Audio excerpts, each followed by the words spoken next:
Hello friends, எல்லோரும் எப்படி இருக்கீங்க? நல்லா இருக்கீங்கன்னு நம்புகிறேன்.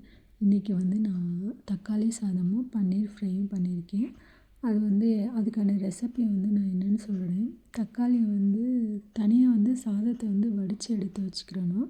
அதுக்கப்புறம் தக்காளி சோம்பு, சீரகம், பட்டை, கிராம்பு போட்டு நல்லா வெங்காயத்தை நல்லா வதக்கிட்டு, அதுக்கப்புறமா தக்காளி போட்டு அந்த தக்காளியிலேயே லைட்டாக மஞ்சள் தூள், குழம்பு மிளகாய் தூள் போட்டு உப்பு போட்டுட்டு நல்லா நல்லா எப்படின்னா தக்காளி நல்லா வதங்கிடணும். அதுக்கு வதங்கலைனாலும் லைட்டாக தண்ணி ஊற்றி வதக்கிட்டு அதுக்கப்புறமா சாதத்தை கலந்தால் கொஞ்சம் பொல பொலன்னு கொஞ்சம் நல்லா வரும் தக்காளி சாதம். அந்த மாதிரி தான் நான் செஞ்சுருந்தேன். அதுக்கப்புறமா பார்த்திங்கன்னா பூரி போட்டிருந்தேன் அந்த ஷீட்டில். அதுவும் ஷேப்பு சரியாகவே வரலை. அதுக்கப்புறம் ஈவினிங்க்கு பிரசாதத்துக்கு புளியோதரை செஞ்சுருந்தேன்.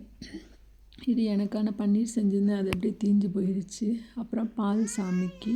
அப்புறம் புளியோதரை எப்படி செஞ்சேன்னா கடுகு, உளுந்தம்பருப்பு போட்டு கடலைப்பருப்பு, பட்டை மிளகா, கருவேப்பிலை போட்டு நல்லா கெட்டியாக புளியை கரைச்சி வச்சுட்டு ஊற்றி அதை நல்லா கொதிக்க வச்சு இந்த மாதிரி கெட்டி பதத்துக்கு வந்ததுக்கப்புறமா பட்டை மிளகா, பெருங்காயத்தூள் போட்டிருக்கேன். கெட்டி பதத்துக்கு வந்ததுக்கப்புறமா ரைஸும் தனியாக நான் வடித்து வச்சுருந்தேன். அதை அப்படியே போட்டு கிண்டியாச்சு. நார்மலாகவே எப்போவுமே வெரைட்டி ரைஸ் நான் இந்த மாதிரி தான் அந்த கிரேவியை தனியாக செஞ்சு வச்சுட்டு ரைஸை வடித்து வச்சுட்டு கிண்டிடுவேன். ஏன்னா சேர்த்து செய்யும்போது ஒரு மாதிரி கொச கொசன்னு இருக்க மாதிரி இருக்கும். ஸோ அதனால் இந்த மாதிரி ட்ரை பண்ணுங்கள். தேங்க்யூ.